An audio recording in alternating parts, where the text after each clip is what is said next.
France s'est bâtie en tenant tête à l'évêque de Rome. J'ai une question. Pourquoi? Et ce sont uniquement les monarchistes de la Restauration, les monarchistes d'après 1815 qui rentrent devant l'évêque de Rome, qui rentrent devant le pape, et c'est en totale contradiction avec la tradition française. Oui, une question.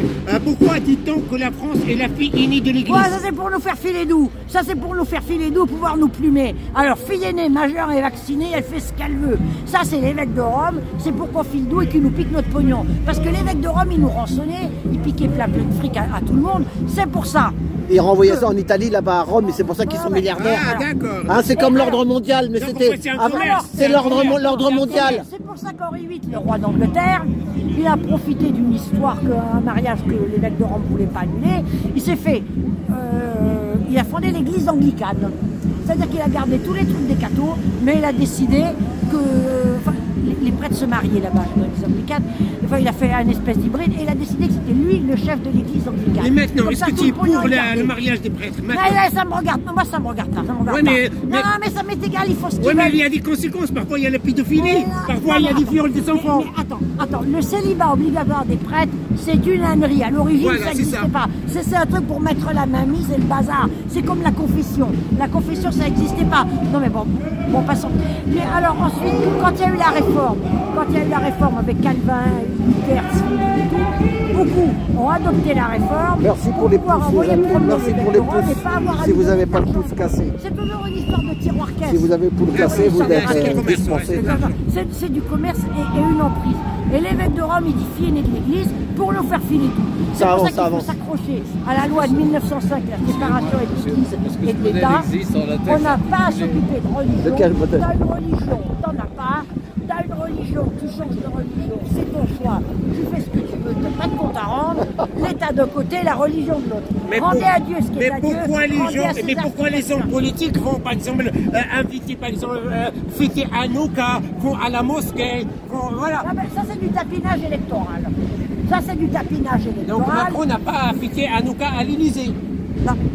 Tout comme il n'a pas aller à la mosquée, tout comme il n'a pas invité la SPA, les bébés phoques, les machins comme ça c'est du tapinage électoral, c'est tout. Bon, voilà. Est-ce qu'il n'y a pas un peu de lobbyisme quand même? Est-ce qu'il n'y a pas un peu de lobbyisme? Mais c'est parce que la loi de 1905 n'est pas allée jusqu'au bout, pour différentes raisons, il va falloir que je m'y intéresse.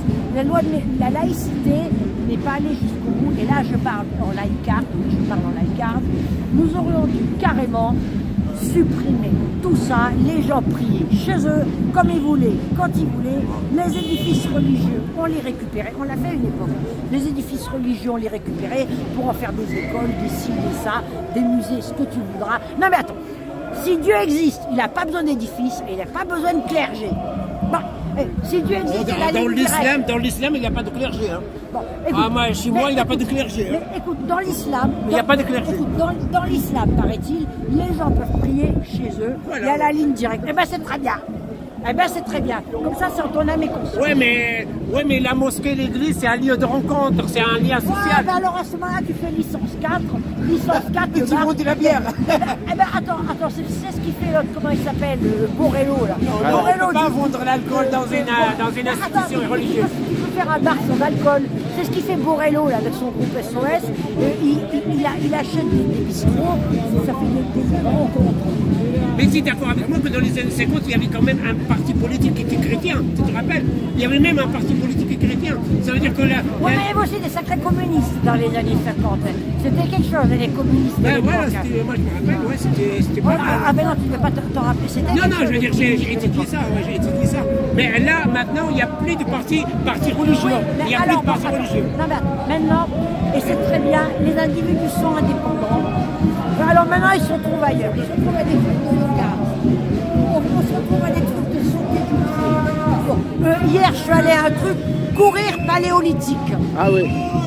La course à pied, comme au temps du paléolithique. Donc tu courais pieds nus. Ah oui. Courir pieds nus. Tu l'as fait, toi? Ah non, mais bon, voilà. Le pèlerinage à la ville, comment ça s'appelle la ville? Non, mais si tu veux, les chaussures que je porte. Ah oui, c'est vrai, toi, tu es près du sol, toi. T'as les ondes qui peuvent passer, j'ai toujours vu. Alors, les chaussures que je porte sont des chaussures minimalistes. Ce sont des chaussures minimalistes. À Lourdes. À Lourdes, donc il faut éliminer Lourdes. Oui, non, attends. D'ailleurs, au 20 rue des Petits Champs, tu as des chaussures minimalistes, mais avec les doigts. Ah oui, mais je t'ai déjà vu avec des chaussures comme ça, t'avais avant. Non, j'en ai pas avec les doigts. Mais tu t'en as déjà eu, je crois que je t'ai déjà vu avec. C'est Vibram. Bon, ma semelle, elle est Vibram. Elle est Vibram, mais c'est pas des chaussures Vibram. Il y a différents types de chaussures minimalistes. En ce moment, c'est la tendance pour les juniors, pour les Oui, mais pour toi, pour les ondes, c'est bon avec le. T'es relié au tonne. C'est pour les ondes, mais Si. d'abord, je fais pas de bruit quand je marche. Quand on a les queufeux qui nous chargent, on peut l'étaler. Étant donné que moi je m'occupe beaucoup de mes oignons, j'ai un problème d'Alux valgus. Alors là je suis en train de me documenter sur l'Alux valgus, comment faire. Alors en ce moment, on se retrouve sur le thème de libérons les ripatons. Les ripatons c'est les pieds. Ripatons, libérons les ripatons. Alors il y a eu un salon santé du pied, samedi dernier, on s'est retrouvés. Hier au collège Gabriel Fauré, il y a eu une conférence sur la course paléolithique. Tu regarderas courir paléolithique, tu as le nom des intervenants et tu as tout leur site. On parle aussi de Frédéric Brigaud, qui est un kinésithérapeute qui travaille entre la France et le Maroc. Comment courir? C'est très intéressant. En Algérie, en Tunisie, au Maroc, beaucoup de Antarctique. Mais à l'époque, on courait pied. Mais il n'y a pas si longtemps que ça. Même des coureurs africains internationaux, ils couraient à pied. Il y en a un qui a gagné même, il n'avait pas de chaussures. Mais qu'est-ce que je te dis, courir pieds nus, t'as pas de chaussures. Alors, hier, on s'est retrouvés comme ça. On se retrouve autour de différents thèmes. Avant d'aller au truc de la course paléolithique, là, je suis allé à un truc de art et nature, c'était un historien d'art. Ça, c'est des conférences que tu as dans les bibliothèques de la ville de Paris. Tu as des conférences, elles sont gratuites, elles sont très intéressantes. Les gens se retrouvent autour d'autre chose, tu vois. C'est ce qui fait que tu n'es pas enfermé dans ta chapelle, dans ta paroisse, dans ta synagogue, dans ta pagode, dans ta mosquée, tu n'es pas enfermé. Dans ta cellule politique, tu vas un peu à droite, à gauche, tu vas un peu partout. Qu'est-ce qu'il a dit, lui? Il a dit quoi? Travailler, il a dit. Ah voilà, allez travailler. Allez travailler. Là, on travaille. On va travailler 5 heures. Il faut lui dire que lui, il travaille du chapeau. Voilà, c'est ça. Il faut lui dire qu'il travaille du chapeau. Il travaille du chapeau. Il travaille du chapeau. Non, mais c'est bon d'être relié à la terre. Il y a les ondes. L'enracinement. C'est ça. Alors, il y a un site extraordinaire. Alors, il y a un site extraordinaire. Elle est très généreuse. C'est une prof de yoga de Marseille qui a créé un site Habiter son corps. Et comment ça s'appelle ce site? Habiter son corps. Et c'est sur Google ou sur YouTube? Non, c'est sur Google. Tu l'as fait. Habiter son corps. Habiter son corps. Et moi, je suis en train de l'éplucher. habiter chez moi. Ah non, mais habiter ton corps. Non, je rigole. Alors, elle a beaucoup de trucs sur le genou. Prends soin des genoux. Ah ouais, les genoux, ah ouais, voilà. La luxe valgus, il y a des erreurs à ne pas commettre. Éviter l'écrasement de l'avant-pied. Il y a beaucoup de choses très intéressantes. Donc, on se retrouve comme ça. Et Frédéric Brigaud, qui a écrit Corriger le pied sans semelle, ça c'est intéressant. Corriger le pied sans semelle. Je lui ai parlé du docteur Ehrenfried. Elle a disparu, elle s'est éteinte dans les années 90. Le docteur Ehrenfried avait écrit un petit bouquin de l'équilibre du corps à l'équilibre de l'esprit. Elle c'était pas le blablabla psychanalytique, on agissait sur le corps par l'alimentation. Là, c'est ce que j'allais dire, l'alimentation. Par certaines pratiques de posturales, retrouver une bonne posture et l'esprit suivait. Ça c'est très intéressant. De l'équilibre du corps à l'équilibre de l'esprit. Et le parcours du docteur Ehrenfried est très intéressant parce qu'elle était docteur en médecine en Allemagne, mais elle sentait que c'était pas assez dans le concret. Alors elle a fait volontairement une formation de kiné, une formation d'infirmière, et elle a travaillé comme kiné, comme infirmière, et elle travaillait dans un secteur difficile de Berlin où il y avait beaucoup de gens qui avaient difficulté. Bon, quand Hitler est arrivé, elle est partie en France et elle a mis au point un système de guérison holistique, si tu veux, global, le docteur Ehrenfried. Eh ben moi je suis content que tu parles de ça parce que il y a 6 mois tu parlais du suicide assisté et là maintenant mais moi je suis toujours pour. Oui mais tu parles quand même de la vie. Et là tu nous parles de la vie quand même, là c'est bien. C'est la vie là ton truc là. Et le mot mort n'existe pas. Je veux mourir en pleine forme, en pleine lucidité, même dans la souffrance, au contraire, pour partir la rage au cœur, Furax, arriver là, faire un putsch et réunir un soviet. Apocalypse now. Ah, absolument. Ça c'est européen parce qu'on a Non, n'a pas ça. Et ça c'est dans le monde entier. Non, mais il y en a qui disent que c'est mieux de mourir de ta belle mort et pas de te faire un suicide. Ben ouais, mais de toute façon, tu t'éteins tout seul. moi je suis religieux, mais moi je suis musulman. Non, je te fais pas de morale, moi. Tu fais ta vie, moi. Moi, je suis libertaire, moi. Bon, alors, je reviens au corps. Je reviens au corps. Le corps, Et voilà. alors, Mézières était une kiné qui a vraiment... Et Berthera a fait connaître Mézières. Et j'ai dit à Frédéric Rigaud qu'il est aussi novateur que Mézières et Berthera. Parce qu'il y a des choses... On te fait croire que les déformations squelettiques, elles sont définitives, c'est faux. Par exemple, à la campagne, combien de personnes on a eu... On a mal au dos, ouais. On a vu des personnes pendant des décennies, elles étaient comme ça. Elles avaient le corps à angle droit, elles meurent, et bien le cadavre il est tout droit.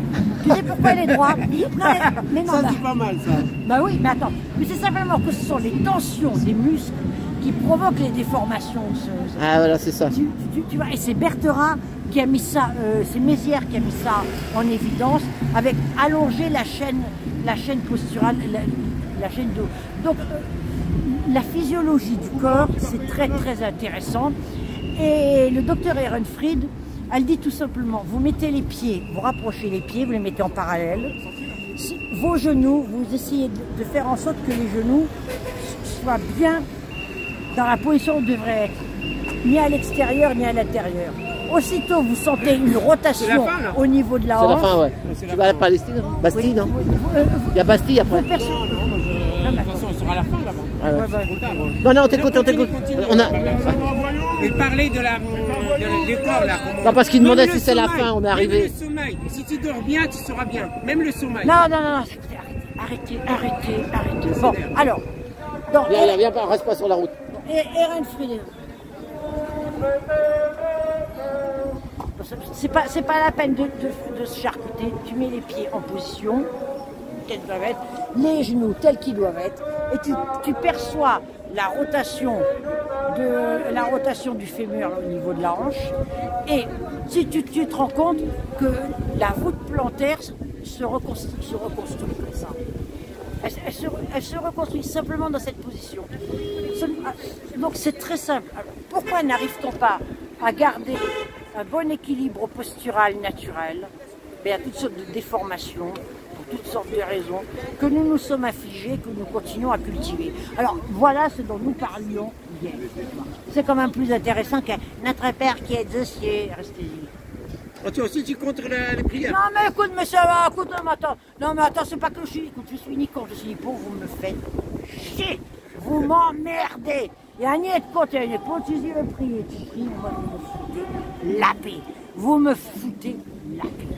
Et ça c'est impossible. Alors, attends. Non mais attends, tu vois tous les problèmes qu'on a en ce moment, prier. C'est ça. Il va y avoir un discours, il nous appelle. Bon, en tout cas, ce qu'elle dit, tout ce qu'elle a dit, ça fait du bien aux gens qui regardent. Ma parole d'honneur, si, ne crois pas ça. Mais j'en ai rien à foutre des commentaires. Écoute, non, c'est pas les commentaires. Je les connais pas, j'ai pas envie de les connaître. Moi, je continue à vivre je continue à vivre sans iPhone, sans smartphone, sans téléphone, sans aspirateur en neurones. J'ai 70 ans il y a quelques jours. Maintenant, j'ai décidé de faire ce que j'ai envie de faire. Et je vous assure que vraiment, l'espèce humaine, elle est insupportable. Et je maintiens injection létale, nimbutale plutôt que le lien social. Quand j'entends le mot lien social, mais c'est horrible. C'est le cordon ombilical qui revient. C'est quoi le lien social? On est attaché, vendu comme esclave. Mais c'est quoi le lien social? Mais c'est quoi? Ça veut dire communiquer, ça veut dire parler. Mais les gens ne parlent pas. Oh, ouais, t'as pas remarqué quand tu montes dans le métro, personne ne parle. Ils sont tristes. Non mais attends, l'espèce de nana, elle me parlait. Mais il regarde la télé. Ouais, mais pour t'insulter, c'est pas pareil. Voilà. J'ai dit juste une remarque. Je dis, tout le monde en ce moment, les amis, tout le monde en ce moment parle de repas familial, de Noël. Attends, tout le monde, moi je propose qu'on remplace le repas familial par réunion familiale, parce que le repas familial, il faut qu'il y ait quelque chose sur la table. Les gens n'ont rien à mettre sur les tables. Je pense qu'il faut enlever ce terme, mettre réunion, parce que les gens, ils vont faire des réunions, mais ils vont rien manger. Donc arrêtez de parler de repas familial. Voilà. Non mais Noël c'était des réunions, c'était même pas familiales, c'était des réunions tribales. C'était carrément tout le village, tout le groupe qui s'assemblait. On l'écouterait des heures. Étant donné qu'il faisait froid, qu'il faisait sombre, on n'avait pas grand-chose. Hein. Quand il y avait une orange, une mandarine, et, et des fruits secs, des amandes, des noix, des noisettes, c'était tout. Mais on savait que le printemps allait revenir, qu'il fallait juste faire durer les provisions. Et à Noël, on se racontait des trucs à la veillée. C'était des réunions tribales énormes. Et moi, j'ai grandi dans ce milieu-là, tant en Europe qu'en Océanie. On se réunissait et on se racontait. Ça devient cher maintenant. Noël devient cher. Ouais, mais c'est tout le savoir que tu as appris, tout ça. On t'a appris des choses. Hein. T'as vu combien ça coûte tu vois là, dans cette rue-là. Rue du Louvre. Sur le côté, juste avant la poste, tu as un Franprix. À l'époque, ils sortaient les poubelles. On s'est fait un Noël sensationnel un jour là-dedans. Ils ont tout jeté dans la poubelle. Ouais. Ah non, mais c'était une. Moi, je connais des nomades, ils mangent que ça. Hein. Extraordinaire. C'est dingue tout ce qu'ils jettent, c'est dingue tout ce qu'ils jettent. Ils jettent des trucs, la date elle est juste à peine. Elle est juste, ouais. Mais c'est des trucs de fou. Ils faisaient un froid de canard. Et du foie gras, après Noël, ils jettent aussi le saumon. Voilà. Il y avait 12 kilos de viande. Il y avait 12 kilos de viande. Mais nous, on se faisait une grande dînette. On disait, au moins, nous, on se recevra pas de bombes. Voilà, bon, allez, on va aller voir là-bas. On a fêté Noël et Nouvel An. À Noël, Nouvel An, en 2017, c'était qui que je disais? Non, je veux dire, je parle de là-bas, c'est le même discours que la semaine dernière. Mais la situation est identique. Mais attends, les problèmes sont identiques. Nous, on était heureux comme tout, on a mangé comme des princes, on n'est pas obligé de s'arrêter. Donc pour toi, pour être heureux, il ne suffit pas de grand-chose. Non mais attends, chacun ses choix. Ils font ce qu'ils veulent. Ils font ce qu'ils veulent. Ils font ce qu'ils peuvent. Mais qu'ils disent bien, quand tu es assis sur un trône, tu n'es jamais assis sur tes fesses. Faut pas que tu aies un furon que aux fesses. Bon. Et quand tu es assis, et quand tu n'as plus rien, quand tu es sur le trottoir, tu as encore tes fesses pour t'asseoir dessus. Donc que tu sois sur un trône ou sur le trottoir, tout dépend de la santé de tes fesses. C'est tout pour t'asseoir. Et quand on va aux toilettes, on s'assoit tous aussi sur le trône. Mais on meurt tous. Aux toilettes, on va tous sur le trône. Le rond de chiotte, on dit. Non mais attends, physiologiquement, on a tous les mêmes problèmes d'avoir les pieds comprimés dans des chaussures rigides, étroites et tout. C'est pour ça qu'on est pour la libération des ripatries.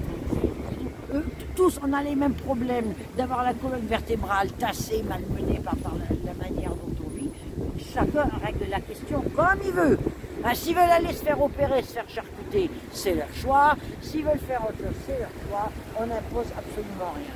Voilà. Bon, merci, moi je vais aller là-bas. Merci Flo. Merci Florence. Je ne suis pas d'accord avec toi sur les lieux de culte. Voilà, allez,